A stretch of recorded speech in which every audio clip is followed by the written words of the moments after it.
이 시간 우리 하나님 말씀 시편 119편 말씀 보겠습니다. 시편 119편 우리 71절 한 절 말씀만 보죠. 시편 119편 71절입니다. 우리 한 목소리로 다 함께 봉독하겠습니다. 시작. 고난 당한 것이 내게 유익이라. 이로 말미암아 내가 주의 율례들을 배우게 되었나이다. 한 번 더 시작. 고난 당한 것이 내가 유익이라. 이로 말미암아 내가 주의 율례들을 배우게 되었나이다. 아멘. 할렐루야. 우리 좌우로 반갑게 인사하시죠. 잘 오셨습니다. 오늘 이 밤에 성령 하나님께서 우리 성도님의 기도에 뜨겁게 응답해 주시는 밤이 될 줄을 믿습니다. 하나님이 우리 나보다 당신을 더 사랑해 주시기를 그렇게 다시 한번 하나님이 당신을 더 사랑해 주실 줄 믿습니다. 이렇게 축복해 주시기를 바랍니다. 우리 좌우로 하나님이 당신을 나보다 더 축복해 주십시오. 예. 배 아프십니까? 예. 제가 청년 때 저한테 그런 욕심이 있었어요. 이거 얘기해도 괜찮을 것 같은데 예를 들면 이렇게 찬양을 하잖아요. 그러면 더 크게 찬양을 했어요.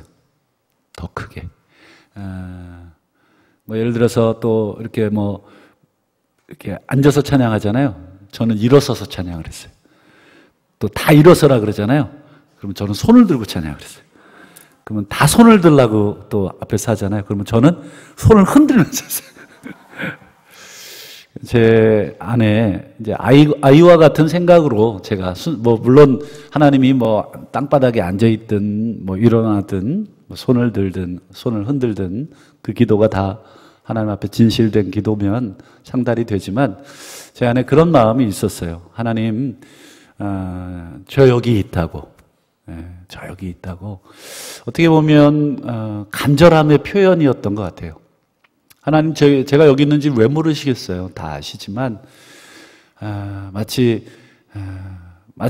그 아이의 마음으로 막 이렇게 손들고 저는 일종의 그 영적인 욕심이었다고 생각을 합니다. 하나님 앞에 하나님이 저를 봐줬으면 좋겠고 제 기도를 들어주셨으면 좋겠고 정말 애들 말로 막 발광을 했어요. 진짜 은혜가 너무 필요했던 시절이었고 또 하나님이 저를 만나주시지 않으면 죽을 것 같은 그런 내 안에 이런 답답함들이 오늘 이 밤에 올라오신 분들도 죽을 것 같은 답답한 분들이 계시다면 이따가 불 다 꺼드릴 테니까 일어나서 기도하시고 그렇게 땅바닥에서도 기도하시고 제가 예전에 간증 한번 드렸던 것 같은데 전에 섬기던 교회에서 애 둘 데리고 유모차에 새벽 예배 와가지고 발로 유모차를 이렇게 앞뒤로 흔드시면서 제가 한번 얘기했죠. 저 애엄마는 뭐가 저렇게 간절해서 그 새벽에 애를 깨워가지고 그렇잖아요. 나온다는 게 보통 일이 아니잖아요. 다 큰 애도 데리고 나오기 힘든데 그리고 애 깰까봐 막 다리로 유모차를 이렇게 앞뒤로 밀어주면서 본인도 같이 이렇게 막 기도하는 모습 보고 제가 그 모습 이렇게 보고 있는데 눈물이 왈칵 쏟아졌어요. 저렇게 간절한데 내가 하나님이라면 내가 만약에 하나님이라면 참 저 엄마의 기도를 정말 내가 꼼꼼하게 들어주지 않겠는가. 그건 하나님 마음이시지만 제가 하나님이라면 여러분이 하나님이시라면 어떻겠습니까? 그렇죠. 하나님 들어주려면 들어주시고 말려면 안 들어줘도 괜찮아요. 저는 이런 분하고 하나님 이거 안 들어주면 저 죽어요. 저 죽을 것 같아요. 하나님, 여러분 벌써 뭐가 달라요? 정신이 다르죠. 하나님 앞에 나오는 태도가 다릅니다. 저는 오늘 금요기도에 올라오시는 분들은 다 그런 사연 하나쯤은 가슴속에 갖고 올라오신 분들이라고 믿습니다. 그래서 오늘 이 밤에 하나님 앞에 각자의 사정과 각자의 형편 따라서 정말 어떤 형태가 됐든지 정말 간절하게 오늘 이 밤에 아뢰신다면 오늘 주신 말씀처럼 두려워하지 말라. 내가 너와 함께 하겠다. 이 약속의 말씀이 오늘 우리에게 임하게 되고 응답될 줄을 믿습니다. 그런 기도의 응답의 축복이 우리 모든 오늘 참석하신 성도님들 가운데 임하기를 다시 한번 축원합니다. 오늘은 본문의 제목을 중심으로 영적 비상조치, 영적 비상조치라는 제목으로 함께 짧은 시간 은혜를 나누겠습니다. 퀴즈를 하나 드릴게요. 우리 신체 기관 중에 가장 부드럽고 또 가장 외부의 자극에 예민한 곳이 있답니다. 어디 같으세요? 저는 처음에 이제 입술이라고 생각을 했어요. 입술이 되게 부드럽잖아요. 어디 같으세요? 심장? 심장 만져보셨어요? 뭐 저도 아직 안 만져봤는데 뭐 심장일 수도 있겠네요. 근데 뭐 잘 모르겠습니다. 우리 의사 선생님 계신가요? 어디가 정답인지 모르겠지만 외부의 자극에 되게 민감하고 되게 이렇게 아주 부드럽고 우리의 뇌라고 합니다. 뇌. 맞는지 모르겠습니다. 뇌를 안 만져봐서. 어쨌든 뭐 그렇다고 합니다. 근데 이 뇌라고 하는 것이 외부의 자극에 아주 민감해요. 그리고 아시는 것처럼 이 뉴런이라 그래서 막 뇌 신경들이 막 서로 엄청나게 연결되어 있어서 막 자극에 팍팍팍팍 뭐 이렇게 전기 스파크가 막 일어난다고 그러잖아요. 근데 이 뇌라고 하는 놈이 가만두면 어느 쪽으로 기우냐면 편한 쪽으로 기운답니다. 그리고 자기를 이렇게 합리화하는 쪽으로 이렇게 뇌라고 하는 놈이 기울기 쉽다고 합니다. 왜 그러냐? 왜 우리 뇌가 항상 이 편한 쪽, 또 자기 합리화하는 쪽, 이런 쪽으로 기우냐? 그 이유가 이제 의학적으로 설명했을 때 이렇답니다. 우리의 뇌는 우리의 신체를 관장을 하잖아요. 통제를 하고 주관을 합니다. 명령도 내리고 여러 가지 이제 판단도 하고, 그래서 우리 신체에 여러 가지 그 장기들의 신호도 보내고 또 여러 가지 반응도 하게 하잖아요. 이 뇌가 왜 그렇게 이제 이 게으른 쪽, 편한 쪽, 그다음 자기 합리화하는 쪽으로 가냐면 우리 신체에 사용되는 에너지를 최소화하도록 그렇게 돼 있답니다. 그래서 가급적이면 움직임을 적게 하고 에너지의 손실을 적게 만드는 쪽으로 뇌가 우리의 몸에 작동을 한답니다. 그래서 생각해 보니까 그런 것 같아요. 뭐 예를 들어서 우리가 막 육체 노동 많이 힘들잖아요. 그러면 우리 머리가 이거 너무 에너지를 많이 쓴다. 좀 에너지를 덜 쓸 수 있는 방법. 쉽게 말하면 조금 더 쉽게 이 땅을 팔 수 있거나 뭐 집을 지을 수 있는 방법을 이 머리가 생각을 해서 그렇게 우리 육체의 에너지를 적게 쓰도록 몸을 적게 움직이도록 가급적이면 그렇게 지시를 하는 경향이 크다고 합니다. 그래서 불필요하다고 느껴지거나 아니면 어떤 평범한 자극에는 우리의 뇌가 좀처럼 잘 움직이질 않는데요. 그냥 지나가는 거, 그냥 귀찮게 느끼게 만들고 그냥 움직이지 않게 만들고 에너지를 최소화시키는 쪽이죠. 그런 거 보니까 이제 뇌는 굉장히 좀 보수적인 거죠. 어떤 변화를 되게 싫어합니다.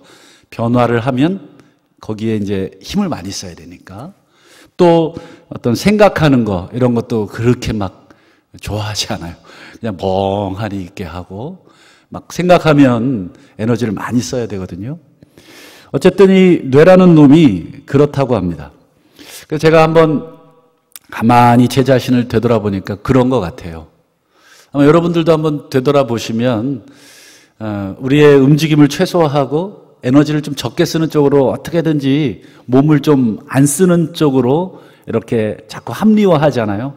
그리고 이제 자꾸 뇌에서 명령하고, 제가 실험을 한번 해보겠습니다. 제가 이제, 오늘 기도에 나오신 분들만 제가 내일 짜장면하고 짬뽕을 한 그릇씩, 오늘 출석을 다 체크해 주시고, 짬뽕을 짜장하고 이렇게 한 그릇 대접을 한다. 예를 들어서요. 네. 그래도 잡수고 싶으면 연락 주십시오. 그래서 만약에 근데 제가 이렇게 메뉴를 보니까 짜장은 3,000원이고 짬뽕은 3,500원이에요. 그래도 이렇게 계산해 보니까 이 3,000원짜리 먹게 하는 게 좀 나한테 경제적으로 좀 유리하겠어요. 그래서 웬만하면 제가 짜장면을 다 좀 많이 드시게끔 이렇게 작전을 좀 짜려고 합니다. 그럼 어떻게 하면 짜장면을 많이 드시게 할 수 있을까요? 네, 우리의 뇌의 성질을 잘 이용하면 된다고 합니다. 이렇게 하는 거죠. 짬뽕 드실 분 일어나세요. 짬뽕 드실 분 일어나시라고. 그러면 여러분 뭐 짬뽕이나 짜장이나 뭐 500원짜리인데 야 그냥 뭘 일어나 귀찮게 그냥 오래간만에 짜장 먹지. 그냥 앉아있게 된다는 거예요. 내가 정말 오늘 짬뽕 안 먹으면 죽을 것 같은 분 제외하고는 웬만하면 뇌에서는 야 귀찮아. 그냥 앉아있어. 그냥 짜장 먹어. 이렇게. 그럼에도 불구하고 짜장면을 더 많이 먹을 것 같다 그러면 조금 더 강도를 센 움직임을 하면 돼요. 뭐 예를 들면 짬뽕 드시고 싶으신 분, 짜장 드시고 싶으신 분은, 짬뽕 드시고 싶은 분은, 일어나서 저기 로비에 가서, 뭘 하나 가지고 오십시오. 그러면 더 귀찮아지는 거예요. 그럼 더 안 먹어요. 그냥, 짜장 먹고 말지. 뭐 우리 중국집 가면, 여러분, 메뉴 주문하면 어때요? 자, 짜장 먹을 분 손들어 그러면, 전 그것도 귀찮아요. 그냥 손 약간 드는 것도 귀찮아가지고, 그냥 다 시키는 거, 그냥 시킬 때도 있어요. 이게 우리 뇌가 그렇게 작동을 한다고 합니다. 제가 왜 이 말씀을 드리냐면, 여러분, 우리 몸은 우리의 정신, 그러니까 정확하게 의학적으로 말하면 우리의 뇌의 영향을 받는 거예요. 우리의 몸은 우리의 정신의 지배를 받는데 우리의 뇌의 지배를 받는다. 그래서 여러분 우리 뇌가 한번 어떤 생각이나 어떤 방법에 익숙해지거나 고정되면 좀처럼 새로운 것들을 받아들이려고 하지 않는다는 거예요. 그래서 우리 고정관념이라는 거, 내가 한번 딱 이거다라고 하는 생각을 딱 받아들이거나 아니면 어떤 익숙한 환경 또는 어떤 익숙한 것을 한번 뇌가 딱 받아들이면 누가 뭐 하나 바꾸자 그러면 어때요? 뭘 바꿔. 그냥 하자. 뭐 크게 죽고 사는 것도 아닌데. 그래서 여러분, 뭔가 하나 바꾸는 게 생각보다 많이 어렵습니다. 우리 개인도 그렇지만 뭐 여럿이 모여 있는 것은 더 그렇습니다. 뭐 하나 회의해가지고 뭐 하나 바꾸려고 그러면 날 셉니다. 이게 전부 다 우리의 뇌가 한번 익숙해져 있는 거, 편안하게 느끼는 거, 이게 좋다 생각하는 것을 좀처럼 바꾸지 않는 쪽으로 우리를 계속 몰아간다고 합니다. 그럼 언제 여러분 우리 뇌를 이렇게 생각을, 정신을 바꿀 수 있게 할 수 있을까? 언제 여러분 이렇게 바꿀 수 있나요? 생각해 보셨나요? 예, 어떤 비상사태, 어떤 긴급한 사태가 터지면 그때서야 뇌가 생각이라는 걸 하기 시작한대요. 그때서야 뇌가 움직이기 시작해서 이거 뭐야, 새로운 사태가 발생했구나. 그렇게 해서 새로운 변화를 명령을 한다고 합니다. 대표적으로 아마 여러분 운동 같은 경우가 아마 저는 그렇다고 생각을 합니다. 여러분 TV나 건강 프로그램에서 막 운동에 대한 이야기 많이 하지 않습니까? 저도 정말 거기 뭐 가는 거 너무 귀찮고 또 옷 갈아입어야지, 또 뛰어야지, 또 씻어야지. 와, 이게 참 그거 힘들어요, 정말. 근데 끝까지 버틸 때까지 버텨봐요. 운동 안 하고. 그러다가 언제 운동 시작하냐면 병원 가서 혈압 재보니까 터지기 직전이래요. 그러면 이제 살려고 이제 몸에서 이제 비상 조치를 취하는 거예요. 야, 이러다가 끝나는구나 라고 하는 긴급 상황을 딱 몸이 인식을 할 때, 우리 뇌가 인식을 하면 그때서야 죽기 살기로 살을 빼고 뛴다고 합니다. 그러고 보니까 그런 것 같아요. 우리 아마 경험이 있으신지 모르겠습니다만 아마 한번 건강을 한번 잃어본 경험이 있으신 분은 아마 누구보다도 더 식단 관리나 또 건강 관리 신경 쓰고 계시죠? 만약에 한번 쓰러졌었는데도 또 옛날처럼 막 그렇게 막 생활하신다 그러면 좀 문제가 있는 거지만, 어쨌든 우리의 뇌는 새로운 어떤 비상 상황을 경험해야 그때부터 막 새롭게 움직이려고 한다고 합니다. 저는 이렇게 이제 뇌에 대한 이야기를 이렇게 들으면서, 야, 이게 우리의 신앙생활, 영적인 생활과도 저는 아주 밀접한 관계가 있다. 우리의 몸과 우리의 영혼이 여러분 분리되어 있지 않기 때문에 우리의 몸을 지배하는 것처럼 우리의 영혼도 똑같다. 여러분 성경에서 여러분 특별히 오늘 금요기도회니까 우리에게 기도에 대한 명령을 하시나요? 하지 않나요? 많이 하시죠. 성경에서는 우리에게 뭐 쉬지 말고 기도해라. 그 다음 뭐 낙심하지 말고 기도해라. 기도에 힘써라. 그 다음 뭐 여러 가지 기도에 대한 내용만 이렇게 쭉 꼽으라고 한다면 엄청난 양의 명령들을 우리가 찾을 수가 있어요. 근데 여러분, 우리의 뇌가 그 기도하라는 명령에 어떻게 반응을 하시나요? 이렇게 막 꿈틀꿈틀거리면서 막, 그래, 막 기도하러 가야지. 기도해야지. 우리 막 뇌에서 막 그렇게 지시합니까? 그렇지 않죠. 막 이렇게 기도의 자리에 이렇게 올라가라고 뇌가 명령을 하지 않아요. 이게 참 이미 익숙해져 있는 그 상황이 돼버린 거예요.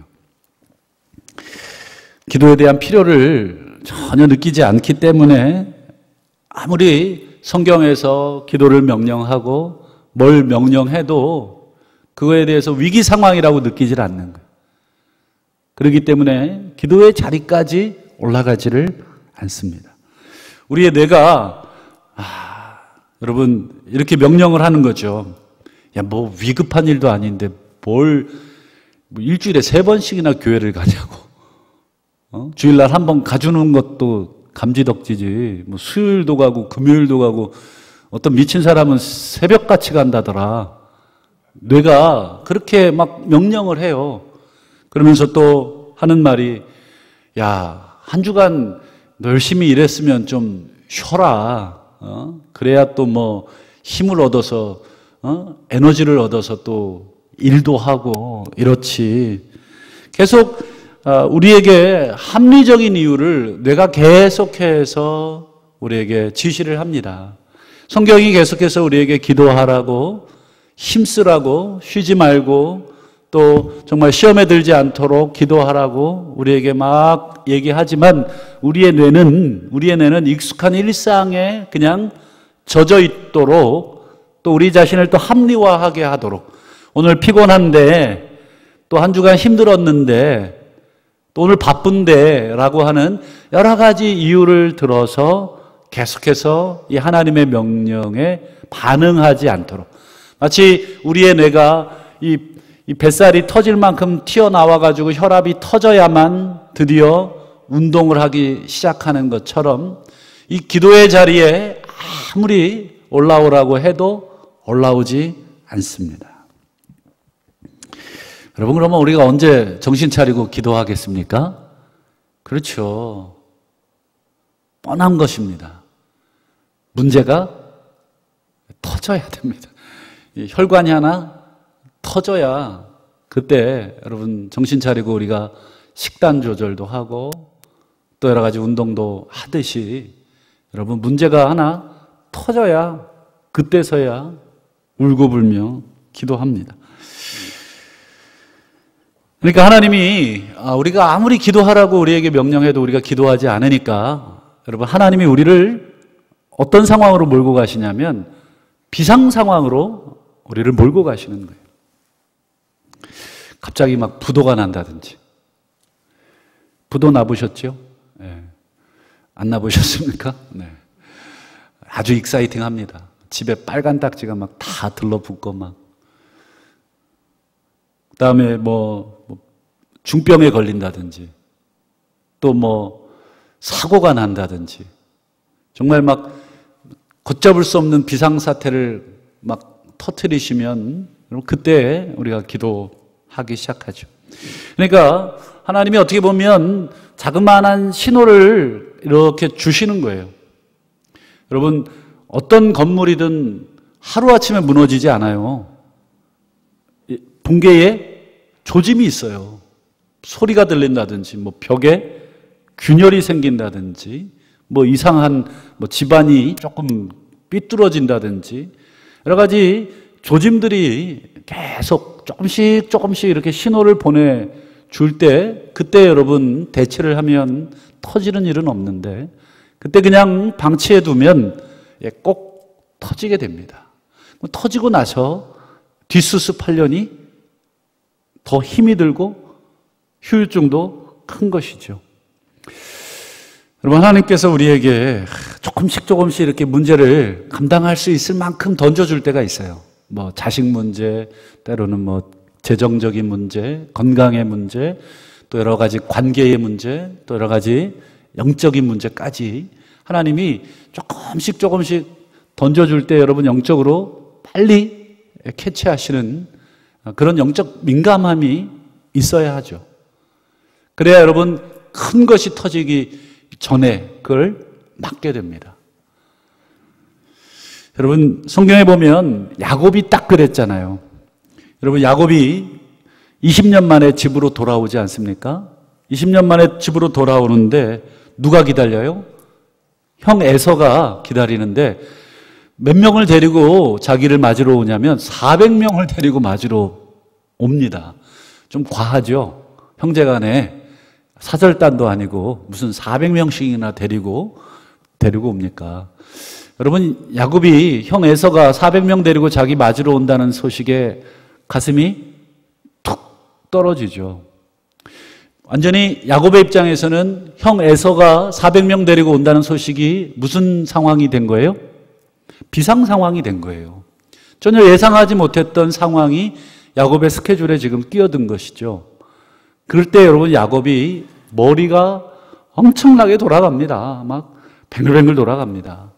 그래서 여러분 이 가족들과 식솔들을 때를 나눠 가지고 먼저 보내고 나중에 보내고 또 자기는 저 뒤에 있고 1차 방어선 무너지면 2차 방어선 들이대고 그다음 마지막 자기는 도망가려고 야복 나루에 먼저 다 건네놓고 자기는 건너지도 않고 간을 보는 거죠.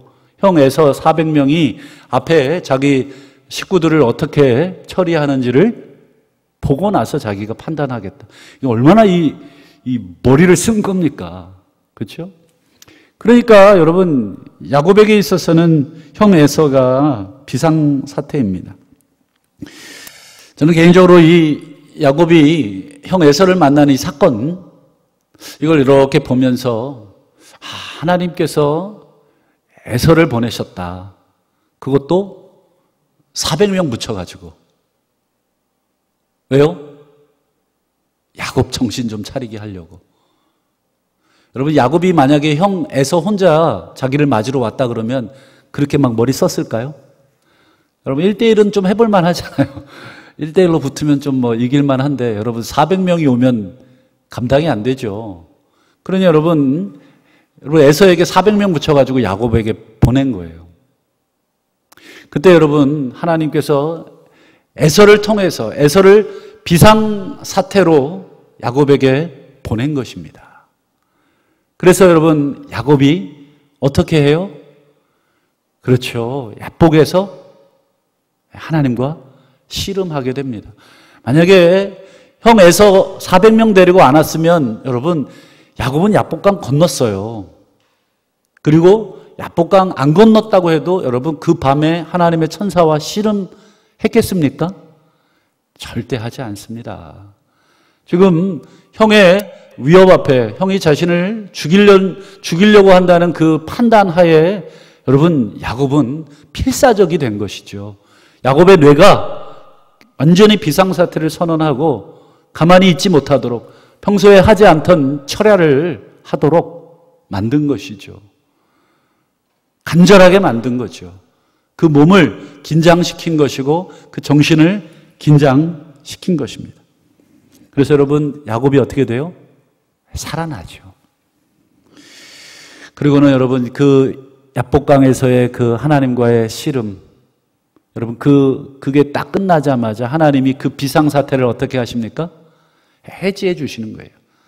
400명 데려온 에서가 야곱을 죽이나요? 죽이지 않죠. 끌어안고 막 입을 맞추고 막 울죠. 막 엉엉엉 웁니다. 저는 야곱이 정말 이 야복강에서 하나님과 씨름하도록 하나님이 에서를 그리고 그 400명을 저는 사용하셨다고 생각을 합니다. 아마 야곱에게 있어서 이 경험은 평생에 자기의 몸에 각인된 경험이었을 것입니다.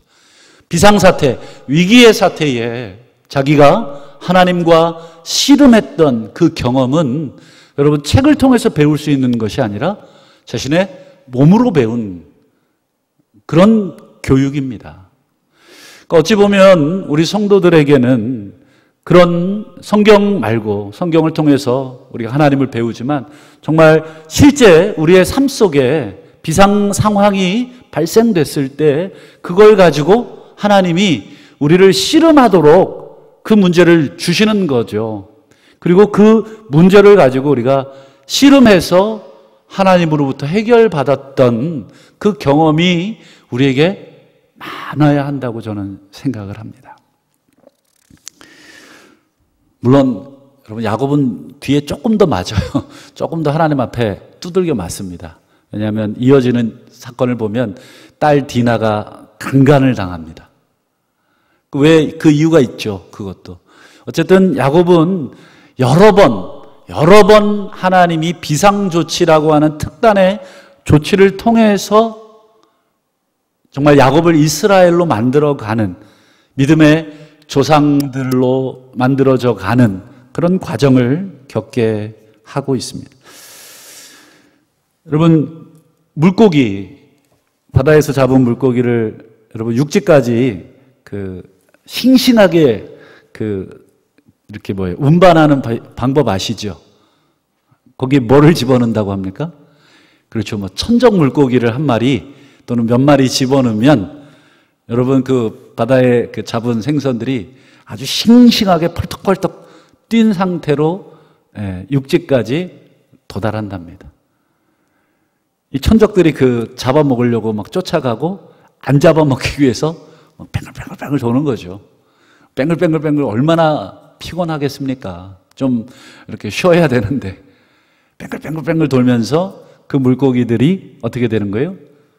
더 건강해지는 것이죠. 그 얘기 이렇게 들으면서 참 생각하게 되는 바가 참 많이 있습니다. 여러분 우리의 정신을 지배하는 뇌는 여러분 계속해서 우리를 영적으로나 육적으로나 여러분 익숙한 곳으로 게으른 쪽으로 에너지를 덜 쓰는 쪽으로 우리를 계속 이렇게 꼬십니다. 피곤한데 그만해. 좀 오늘은 피곤한데 오늘은 무슨 여러 가지 합리적인 이유, 여러 가지 핑계거리를 대서 우리의 정신, 우리의 뇌는 우리를 계속해서 그런 쪽으로 몰고 가죠.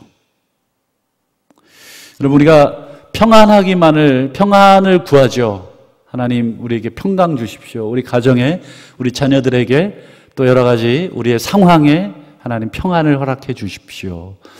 근데 여러분 뒤집어 얘기하면 여러분 그 평안이 여러분 우리의 신앙생활이나 우리의 삶에 익숙해지지 않습니까? 그러면 어떻게 될까요? 우리의 뇌와 우리의 정신이 거기에 길이 들여지고 그리고 거기에 안주하게 됩니다. 그래서 여러분, 평안을 기도해야 되지만 평안만을 기도해서는 안 됩니다. 그래서 여러분, 우리가 영적으로 여러분 건강해질 때는 여러분 언제든가요. 영적으로 건강해지는 것은 평안할 때만은 아닙니다. 영적으로 건강해지는 것은 우리 가운데 고난이 있을 때, 우리 가운데 괴로움이 있고 정말 죽을 것 같은 그 답답함이 있고 그 가슴 부여잡고 그 눈물 흘려가며 하나님 앞에 매달릴 때 여러분 뭐예요? 우리 영혼이 살아나죠. 마치 물고기가 그 천적 물고기 한 마리 때문에 이리저리 괴롭지만 쫓겨다니고 그거 없어졌으면 좋겠다고 아무리 기도하는데도 안 없어짐으로 인해서 피곤함은 계속되지만 사실은 그것 때문에 내가 살아가는 거죠. 그런 면에서 여러분, 우리가 영적으로 사실은 건강하기를 우리가 기도하잖아요. 그걸 뒤집어서 기도해 보면 여러분, 이렇게 기도할 필요가 있어요. 하나님, 내게 고난 주십시오. 자신 있으시면 그렇게 기도하시고 자신 없으시면 이렇게 기도하십시오. 그냥 감당할 만큼만 주십시오. 감당할 만큼. 제가 청년 때 시편 119편 이 말씀 읽고 은혜를 너무 많이 받아가지고 제가 기도할 때마다 이 기도를 계속했어요. 하나님, 저에게 고난 주십시오. 다윗도 보니까 고난으로 말미암아 뭐 주의 율례를 지키게 되었고 뭐 이런 되게 결과가 좋더라고요. 그래서 저도 막 그렇게 기도를 했어요. 그랬더니 뭐 아버지 사업 부도 나고 뭐 참. 그래서 제가 기도 시작해가지고 하나님, 잠깐 취소. 제가 감당이 안 됩니다. 잠깐 취소해 주십시오. 호기 있게 기도를 했더니, 근데 그것 때문에 사실 더 많이 울긴 했지만 그것 때문에 더 하나님과 가까워진 것은 또 사실이었습니다. 만약에 그냥 평범한 가정이고 뭐 특별히 부족함이 없는 가정이었다면 그렇게 간절했겠는가? 그렇게 내가 간절하게 하나님 앞에 나아갈 수 있었겠는가? 물론 그렇게 나아가는 아주 특이한 사람들도 있더라고요. 평안한데도 아주 열심으로 기도하고 참 성실하게 하나님 앞에 나아오는 사람들이 있어요. 근데 그건 별종이고 대부분의 이 평범한 저희들은 고난이 닥쳐야 엎드려 기도하죠. 그래서 여러분, 시편 119편 71편에 여러분, 다윗이 고난당한 것이 내게 유익이다. 여기서 보면 고난당한 것이니까 과거형이잖아요. 고난을 뒤돌아보니까 그 당시에 너무 힘들었죠. 사울 왕으로부터 여러분, 이유 없는 까닭 없는 핍박과 또 저주와 살인의 위협을 당하면서 쫓겨다니고 이리저리로 정처 없이 쫓겨다녔고, 근데 지나놓고 나서 보니까 뭐예요? 그게 나에게 유익이었다. 여러분, 대부분의 다윗의 기도와 다윗의 시편이 어디서 기록이 됐을까요? 호화롭게 궁전에 앉았을 때 기록했을까요? 그렇지 않아요.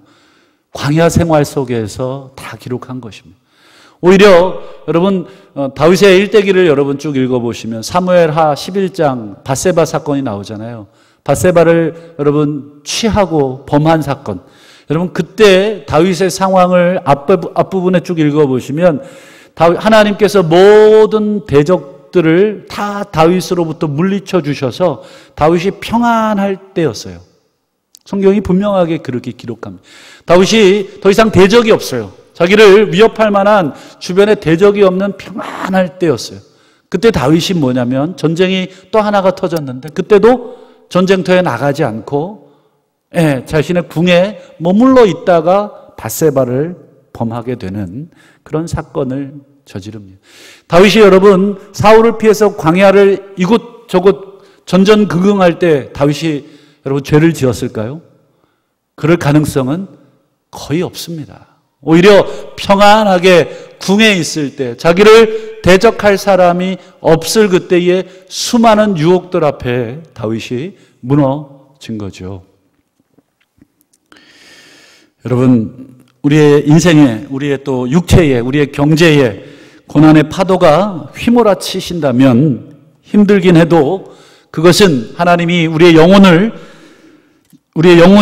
정신을 바짝 차리도록 하는 하나님의 비상조치, 그것이라고 여러분 우리가 생각하면 옳습니다.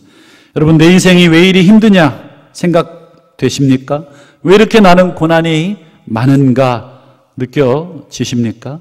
그것은 아마 잠자고 있는, 또 영적으로 묻어져가는, 영적으로 게을러져가는 우리를 향한 하나님의 비상조치다. 오히려 고난이 내게 여러분 유익이다. 여러분, 정말 고난의 이때에 여러분 하나님이 나를 찾아라, 내게 부르짖어라 하시는 하나님의 음성입니다. 여러분, 예전에 우리 IMF 때 여러분 경제적으로 얼마나 우리나라가 전체가 비상이었습니까? 정말 수많은 가정들이 깨지고 가장들이 다 거리로 정말 다 나와버렸습니다. 졸지에 하루아침에 사장님들이 다 실업자가 되고 신용불량자가 돼서 서울역이 넘쳐났습니다. 지금도 그 여파로 여러분 서울역 주변에는 그런 노숙자들이 많이 있습니다. 제가 전에 섬겼던 교회가 서울역 근처인데 새벽에 밥을 줘요. 그러면 여러분 150명, 200명 가까이 아침 식사를 하러 오시죠. 그분들의 이렇게 행색을 이렇게 보면서 참 이분들도 과거에 잘 나가셨던 그런 분들이셨을 텐데 하루아침에 이 IMF의 경제적 여파로 다 무너지고 재기할 그 힘을, 동력을 받지 못해서 그냥 주저앉아서 가족들의 피해를 주지 않기 위해서 혼자 조용히 그냥 나와버린, 가족들과 생이별한, 얼마나 경제적으로 IMF 때 어려웠느냐. 그런데 아이러니하게도 여러분 그 IMF 때 여러분 영적으로는 상당히 부흥이었어요. 교회로 오히려 사람들이 몰려들었습니다. 그 위기의 때에 많은 사람들이 하나님을 찾기 시작을 했어요. 그게 교회 출석 통계로 나와 있습니다.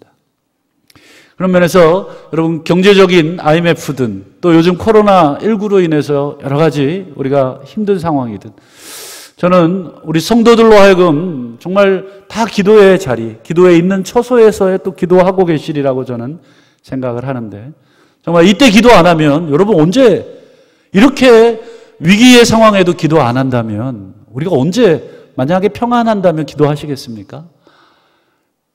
그건 우리의 뇌가 허락지 않습니다. 우리의 뇌는 편안할 땐 더 그대로. 여러분 위기를 닥쳐야 우리의 뇌가 각성을 하고 다시 한번 우리의 몸을 움직이게 하고 우리의 영혼을 깨워서 하나님을 찾게 합니다. 여러분 성경 데살로니가전서 5장에 보면 그러므로 우리는 다른 이들과 같이 자지 말고 오직 깨어 정신을 차릴지라. 또 데살로니가전서 5장 8절에도 보면 우리는 낮에 속하였으니 정신을 차리고 믿음과 사랑의 호심경을 붙여라. 또 베드로전서 4장에도 보면 만물의 마지막이 가까이 왔다. 그러므로 너희는 정신을 차려라. 여러분이 정신을 차려라, 정신을 차려라. 계속해서 뇌를 깨우라는 거죠. 계속해서 게으른 쪽으로, 익숙한 쪽으로 가려고 하는 우리의 뇌를 깨워서 다시 비상 상황으로 우리를 만들어 가야 된다. 말씀을 맺겠습니다. 여러분, 가장 최고의 신앙생활은 언제일까요? 평안할 때도 정신을 차리고 기도하는 생활이 가장 최고의 신앙생활입니다. 그러면 평범한 신앙생활은 어떤 신앙생활일까요? 그냥 평범하게 지내다가 고난이 닥칠 때 정신 차리고 또 기도하고 또 그 고난이 끝나면 다시 또 돌아가는 신앙생활이 평범한 신앙생활입니다. 최악의 신앙생활은 뭘까요? 그렇죠. 뭐 고난이 와도 뭐 아무 꿈쩍도 하지 않아요. 그냥 자는 거죠. 여러분 그게 가장 최악입니다. 정신을 못 차립니다. 이게 고난인지도 모르고 그냥 삽니다. 이게 기도해야 될 때인지 뭘 해야 될 때인지를 전혀 영적으로 분간하지 못하는 신앙이 가장 최악의 신앙입니다. 오늘 이 밤에 전 세계적으로 우리가 코로나로 신음하고 또 개인적으로 여러분 많은 고통을 오늘 이 밤에 가지고 오셨습니까? 여러분, 이 고통이 은혜라고 하는 거 여러분이 경험해 보셔야 우리가 알 줄을 믿습니다. 제가 감히 그렇게 기도는 못하겠습니다만, 고난을 많이 받으라고 기도는 못하겠습니다만, 하나님께서 감당할 만큼의 고난을 주시고, 그래서 그 고난으로 인해서 우리 영혼이 각성되고, 그래서 우리의 영혼이 다시 일상의 안락한 자리를 박차고 올라와 기도의 자리로 우리를 이끌어 주신다면 그것이 하나님의 은혜인 줄로 믿고, 오늘 이 밤에 하나님이 우리를 고난 때문에 부르셨든지 아니면 아무 고난 없는데도 오늘 오셨다면 정말 대단하신 분이십니다. 오늘 밤에 기도에는 공짜가 없습니다. 하나님께 평안할 때이든 고난의 때이든 많이 기도해 놓으시기 바랍니다. 하나님께서 반드시 기도하는 자를 다시 한번 붙들어 주실 것이고, 기도해야 우리가 고난이 와도 그 고난을 넉넉히 이길 줄 믿고 다시 한번 시험에 들지 않도록 깨어 기도하시는 저와 여러분들 되시기를 주의 이름으로 축원합니다. 아멘. 이 시간 우리